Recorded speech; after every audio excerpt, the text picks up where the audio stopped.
I'm going to show you how to color in your tints, shades, and intensity boxes on the second page of your color theory worksheet. So as you learned in the PowerPoint, a tint is a color mixed with white. So for this, the white is actually your paper. So you won't need to color it in as darkly because you're going to have white as the paper as your white. So I'm just going to do red in the first box, and I'm just going to color it really, really lightly because that would already be a tint because the white is the paper.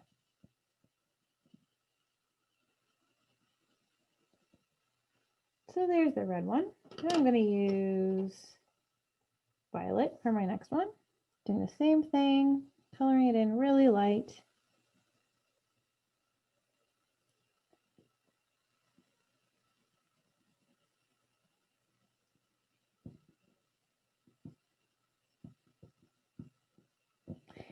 And then green for my next one. And these could be any colors that you want, not the ones that I'm doing. You can do any color.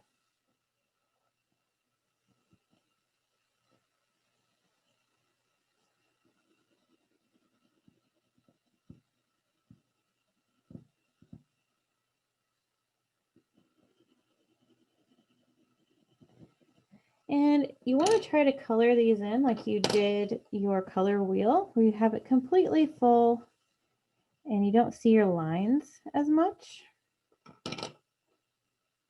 And what you can do after you have these colored in, if you want to blend it a little bit more, you can use your white colored pencil that's in your colored pencil pack and just go over it just to kind of blend your color together a little bit better to make sure you don't see those lines as much.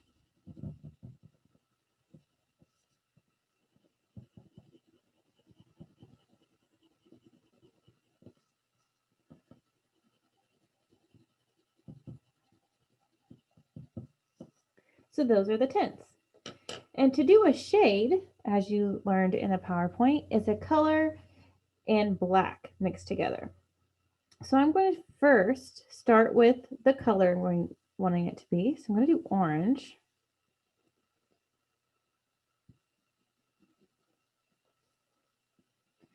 Coloring it in as best as I can. You want to try to make sure it's kind of bright. You don't want to be too bright because you still want to be able to put the black over it. And this will be one where you have to layer again as well. So there's the orange. And then I'm going to use my black colored pencil and we'll start lightly over it.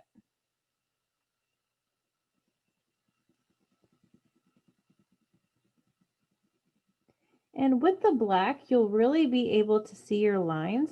So you want to make sure that you alternate the directions in which you use the pencils. Go over with orange again, trying to fill it in more because we still don't want any white spaces.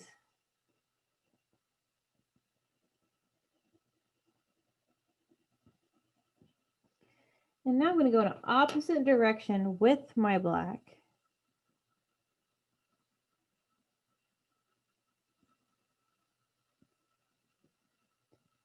To try and diminish the visible lines. And then go over it again with orange just to make sure it's all filled in nice and completely full.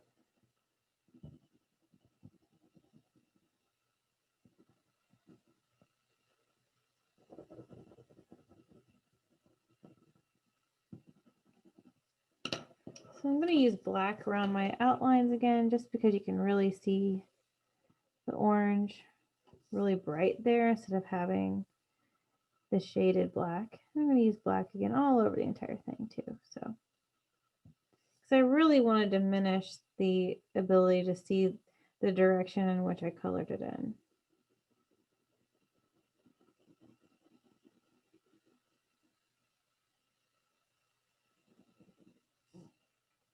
So there's how you do a shade. So I'm going to do another one. I'm going to do blue.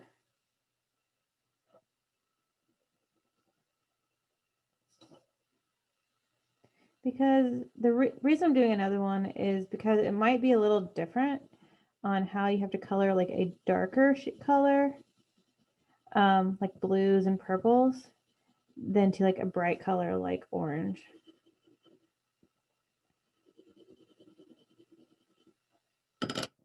And use black over it.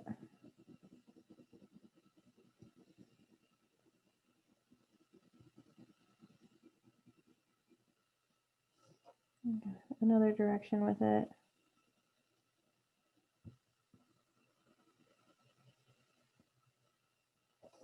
And then put blue over it again.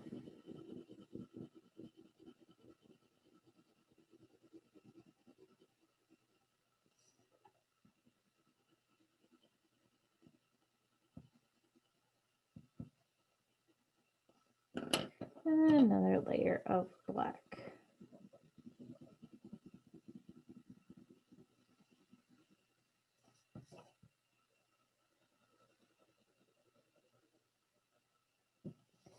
So that's how you do the shades.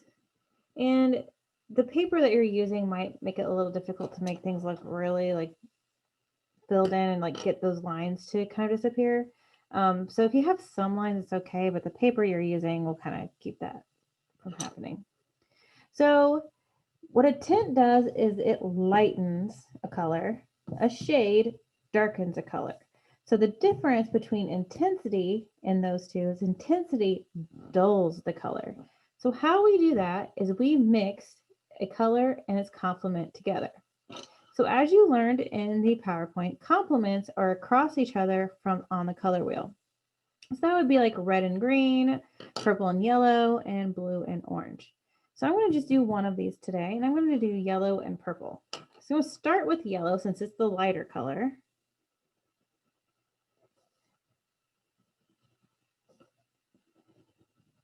And I am going to fill in the box with yellow.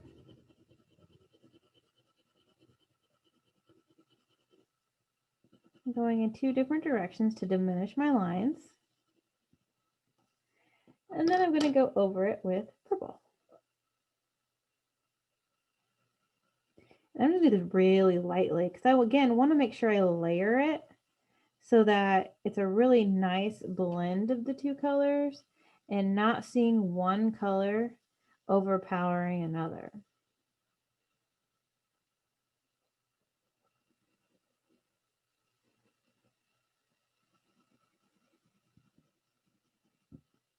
And using the same colored pencil techniques as I've used before, going in opposite directions with my colored pencils.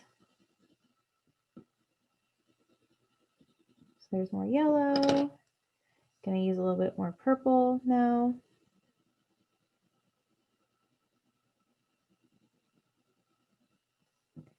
And so if I start with yellow, I'm wanting this to be a dull yellow. So it's kind of hard to see with this camera that now it's like a dull yellow, but if you were in person, you'd see it's actually kind of like a dull brownish yellow now.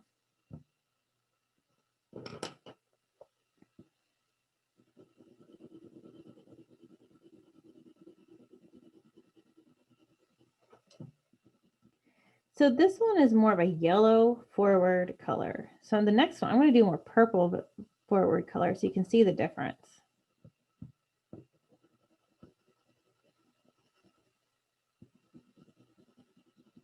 It's kind of like a dull yellow. So now I'm going to do a purple forward. So I'm going to start with purple this time and color in my box, outlining first.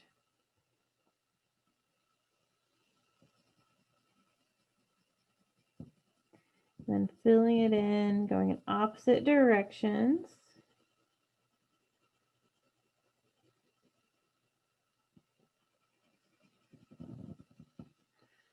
And then I'm going to do a layer of yellow over it.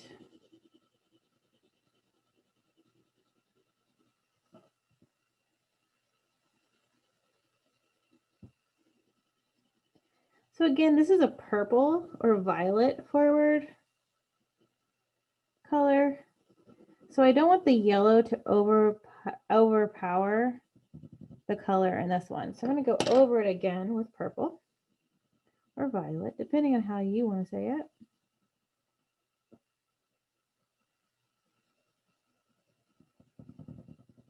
Making sure that you don't really see too many lines, that everything's really well blended together.